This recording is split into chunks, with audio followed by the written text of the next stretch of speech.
Hello, I'm Jennifer Van Wyk, and I'm an aid worker and a psychotherapist. Right now, I'm based in Ukraine, assisting with the war response.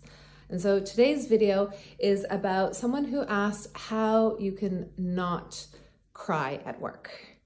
So I want to start off by kind of getting to the root of the problem of what's causing those tears, or helping people understand what's going to the root of that problem. And then I'll finish off with talking about what are some practical things you can do to not cry at work. Full disclosure, I really wish we lived in a world where you could have whatever emotion you needed to have. And if you wanted to cry or needed to cry, that would be okay. However, I do understand that we just don't live in that world all the time, especially in a professional setting.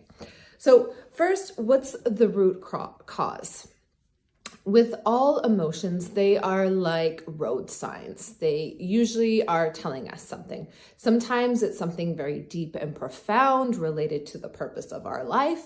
Sometimes it's just telling us that we need to get more sleep, or we're not getting enough nutrients, or we need more sunshine or exercise, right? It's not always a deep, profound thing. So first of all, in this case that this woman was talking to me, she had just had a baby. So I'm imagining that there's not a lot of sleep.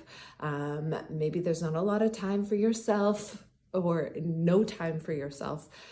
So there could be really some just basic physical body needs that these tears are telling you that you need to address. The other sign that emotions could show us is they are often reactions to maybe beliefs that we have about ourselves or about the world. For example, maybe it's I'm not good enough, or I can't handle this, or nobody understands me.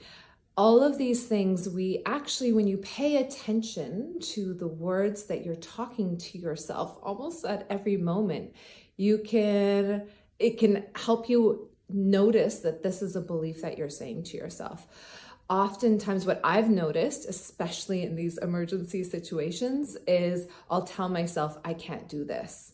And I don't even realize that I'm telling myself that. And then when I have an emotional reaction of overwhelm or wanting to give up, that to me is a road sign of me saying, okay, I can't do this, or I can't handle this.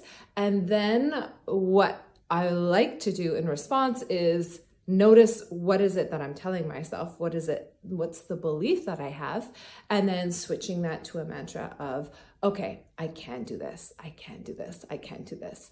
And that can often just calm down those emotions that are coming up, possibly at really inappropriate times or embarrassing times, shall we say.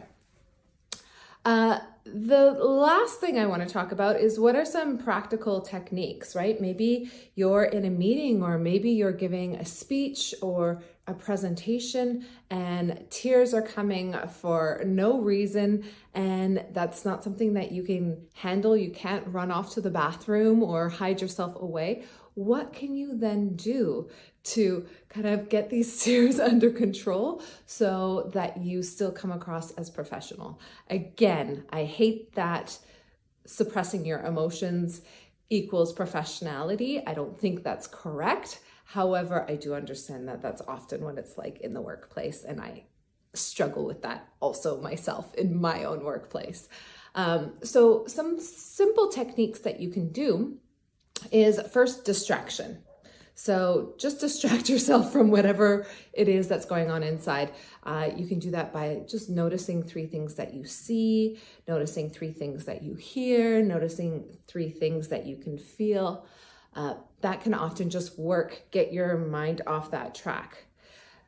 Second one is something I already mentioned before, is if you know there's something that you say to yourself often that gets you quite emotional, then say your mantra of, okay, I can do this, or I am good enough, or I am enough, or I've got this, or I'm in control, I'm competent. Whatever it is that you need to tell yourself to counter the belief that the negative or limiting belief that you have about yourself. So it's good to kind of jot that down and so that you can say it to yourself in these moments of crisis. And then the third one is just taking deep breaths. Breathing is so essential. And I know some people get very annoyed of, I'm going through a really hard time. Why is breathing going to help? And it's one of those core functions of our body that we can control. We can't control our heartbeat, but we can really control the breath. And it's really this connection between almost honestly our subconscious and our conscious. And when you slow down your breathing and you take deep breaths and you breathe into your hips, that really helps your sympathetic nervous system understand that, okay, we're not in trouble. Everything's going to be okay. My environment's fine. The stress response that I'm having is faulty. It went off mistakenly. Okay. So breathing is really quite powerful, as much as it seems like a simple, silly thing to do. The other thing that you can do, and I've mentioned it so many times before, and it's so powerful for processing emotions.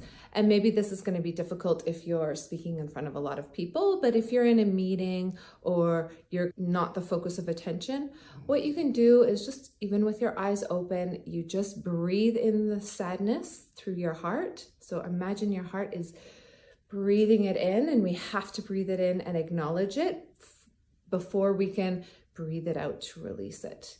And maybe you have to do that a few times, but often emotions can be like a tidal wave where they crash over us and they feel really intense. And when we breathe them in and out, then they can really dissipate and go on their merry way.